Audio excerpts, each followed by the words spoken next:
इकडे आमदार रवींद्र वायकर शिंदेंसोबत गेले तर तिकडे कोकणामध्ये भास्कर जाधव यांनी उद्धव ठाकरे यांच्यावर जाहीरपणे नाराजी व्यक्त केली आहे। आपण ठाकरेंसोबतच राहणार असं सांगत असतानाच आपल्याला अनेकदा डावललं गेल्याचं भास्कर जाधव यांनी जाहीरपणे सांगितलंय। पाहूया भास्कर जाधव यांच्या नाराजी संदर्भातला हा एक स्पेशल रिपोर्ट।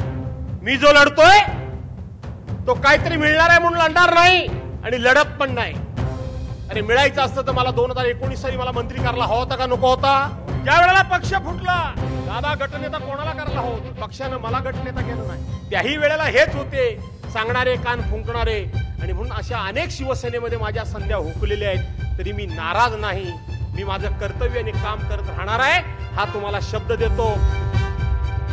एकाच सभेतून ठाकरेंचे आमदार भास्कर जाधवांनी पक्षांतर्गत नाराजी बोलून दाखवली आणि याच सभेत शिंदे भाजपच्या नेत्यांना त्यांनी उत्तरही दिलं आणि नाराजी मांडतानाच आपण ठाकरेंच्या शिवसेनेशीच एकनिष्ठ राहणार हे देखील सांगितलं। मात्र या साऱ्या आडून भास्कर जाधवांनी अप्रत्यक्षपणे शक्ती प्रदर्शन केल्याचं बोललं जात आहे। मी जो लढतोय तो काहीतरी मिळणार आहे म्हणून लढणार नाही आणि लढत पण नाही। अरे मिळायचं असतं तर मला 2019 साली मला मंत्री करायला हवा होता का नको होता? सगळ्यात सिनियर कोण होता? मीच होतो ना। पूर्वी शरद पवार साहेबांनी मला मंत्री केलाच होता ना, इथं मला केला। मी कधीतरी माझ्या भाषणामध्ये कधीतरी याचा उल्लेख केला। त्याच्यानंतर उद्धव साहेब मुख्यमंत्री असताना हे भाजपवाले सकाळ संध्याकाळ अटॅक करत होते, त्यांच्यावर करत होते, माहिती आहे का नाही तुम्हाला? त्यावेळेला ज्यांना मंत्रीपद दिले त्यातले किती जणांनी तोंड उघडली होती हो? दुसरा किस्सा तुम्हाला मी सांगतो। ज्या वेळेला पक्ष फुटला त्यावेळेला गटनेता बदलायचा वेळाला, कारण एकनाथ शिंदे गटनेते होते। दादा गटनेता कोणाला करायला हवं होतं? मनापासून सांगा, कोणाला करायला हवं होतं? विधानसभेमध्ये आज कोणाचा आवाज आहे? पक्षानं मला गटनेता केलं नाही। त्याही वेळेला हेच होते सांगणारे कान फुंकणारे, आणि म्हणून अशा अनेक शिवसेनेमध्ये माझ्या संध्या हुकलेल्या आहेत, तरी मी नाराज नाही। मी माझं कर्तव्य आणि काम करत राहणार आहे, हा तुम्हाला शब्द देतो। तुम्हाला विनंती करतो की असेच एकजूट राहा, असेच पाठीशी उभे राहा।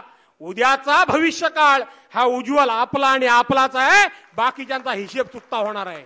कुठलाही मनामध्ये किंतु परंतु काही शिल्लक ठेवूच नका।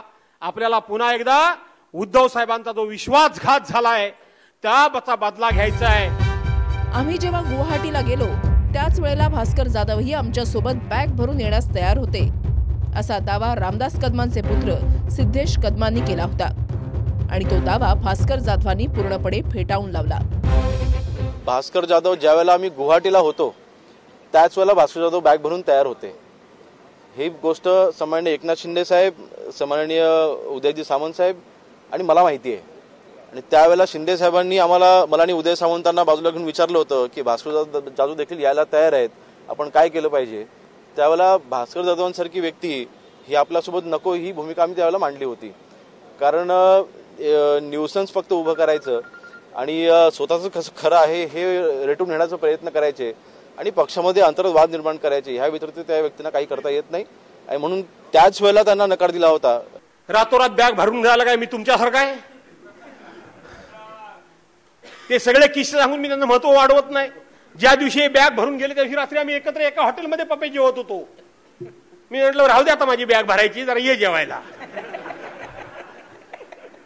राहू दे, इस्त्री बिस्त्री करून जरा दमला असशील म्हटलं। कोणाचा पैसा खाल्ला नाही, मंत्री असताना भ्रष्टाचार केला नाही, माझ्यावर आरोप नाही, कोणाच्या बापाला घाबरणार आहे मी? कशाला घाबरणार आहे? सिद्धेश कदमांच्या दाव्यांवर उत्तर देताना भास्कर जाधवांचे पुत्र विक्रांत जाधवांनी भाजपच्या मोहित कंबोज यांचं उदाहरण दिलं। 2 वर्षांपूर्वी मोहित कंबोज यांच्या दाव्यावर भास्कर जाधवांनी जे उत्तर दिलं त्यावर ते आजपर्यंत पुरावे देऊ शकले नसल्याचं विक्रांत जाधवांनी म्हटलंय। गए वर्ष 2022 में जून में कम से कम 100 बार भास्कर जाधव ने माननीय मुख्यमंत्री शिंदे साहब को फोन कर उसको ज्वाइन करने का निवेदन दिया, लेकिन सभी आमदार भास्कर जाधव को और शिंदे साहब भास्कर जाधव को अपने साथ लेने के लिए राजी नहीं थे।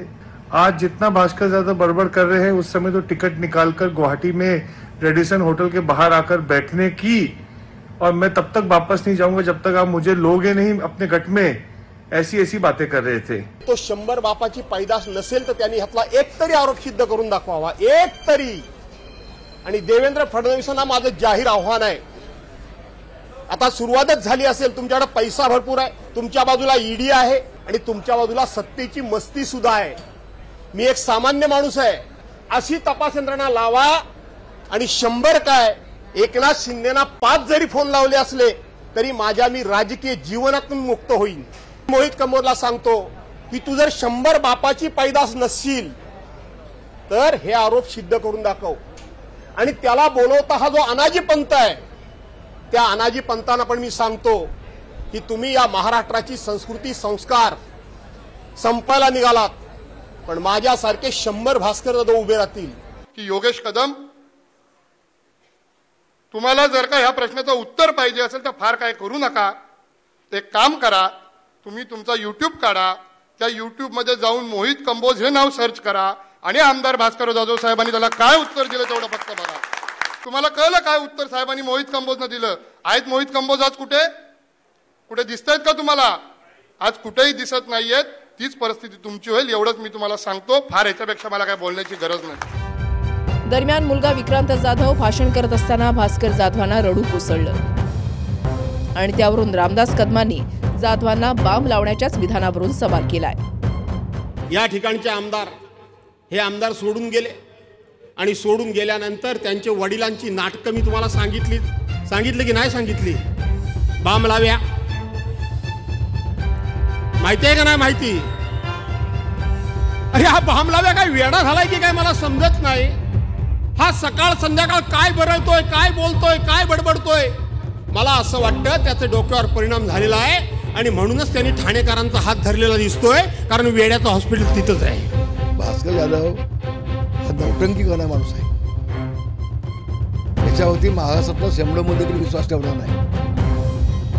माझ्या डोळ्यातनं जेव्हा पाणी आलं होतं शिवसेना सोडताना, तेव्हा हा बामवाला म्हणून माझा त्याने उल्लेख केला होता, बाम लावून डोळ्यातनं पाणी काढलं। माता भास्कर जाधवने कुठला बाम लावला डोळ्याला? आता कुठं लावला? म्हणून दुसऱ्यावरती टीका करताना देखील एक बोट समोरच्याकडे दाखवतो तेव्हा शिल्लक असलेली बोटं आपल्याकडे असतात, याचं भान प्रत्येकाने ठेवलं पाहिजे। जो भास्कर जाधव शिवसेना सोडून शिवसेना प्रमुख माननीय बाळासाहेब ठाकरे यांच्या पाठीत खंजीर खुपसून शरद पवारांकडे गेला, पुन्हा शरद पवारांच्या पाठीत खंजीर खुपसला, पुन्हा इकडे आला, अशा गद्दार माणसाला तुम्ही डायरेक्ट नेता बनवताय, त्याची फळं आहेत उद्धव ठाकरे मिळत आहेत ती। काही दिवसांपूर्वी निलेश राणे आणि भास्कर जाधव समर्थकांमध्ये राडा झाला होता आणि या प्रकरणी जाधवांच्या अनेक समर्थकांवर गुन्हे दाखल झाले। त्यावेळी पक्षानं दुर्लक्ष केल्याची भावना जाधवांच्या समर्थकांमध्ये असल्याचं बोललं जात आहे। माहितीनुसार जाधवांच्या शक्ती प्रदर्शनामागे स्वकीय पक्षातल्या नेत्यांना त्यांनी एक प्रकारे उत्तर दिलं। ठाकरेंच्या पक्षातील स्थानिक गटबाजी आणि नेत्यांबद्दलची तक्रार त्यांनी जाहीर सभेतून मांडली। दुसरी गोष्ट म्हणजे गुहागरमधून भास्कर जाधव आपला मुलगा विक्रांत जाधवसाठी तयारी करत आहेत, तर ते स्वतः आगामी विधानसभेसाठी चिपळूणमधून इच्छुक असल्याचं बोललं जात आहे। मात्र चिपळूणसाठी शरद पवारांच्या गटामध्ये एक उमेदवार आल्यानं गणित बिघडण्याची चर्चा आहे। शिवाय स्थानिक काही पदाधिकारी आणि ठाकरेंच्या काही नेत्यांबद्दलही जाधवांनी नाव न घेता नाराजी बोलून दाखवली आहे। पण आपण शिंदेंकडे वा भाजपकडे जाणार नाही हे सांगतानाच पक्षांतर्गत मतभेदांकडे भास्कर जाधवांनी उद्धव ठाकरेंचं लक्ष वेधलंय आणि या सभेच्या माध्यमातून विरोधकांसह पक्षांतर्गत विरोधकांसाठीही जाधवांनी शक्तीप्रदर्शन केल्याची चर्चा आहे।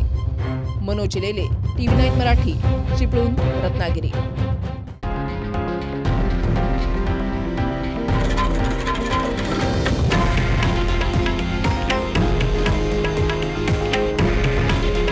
हे आहे देशातील नंबर 1 न्यूज नेटवर्क आणि आपण पाहत आहात TV9 मराठी। काळजी तुमची, हित महाराष्ट्राचं।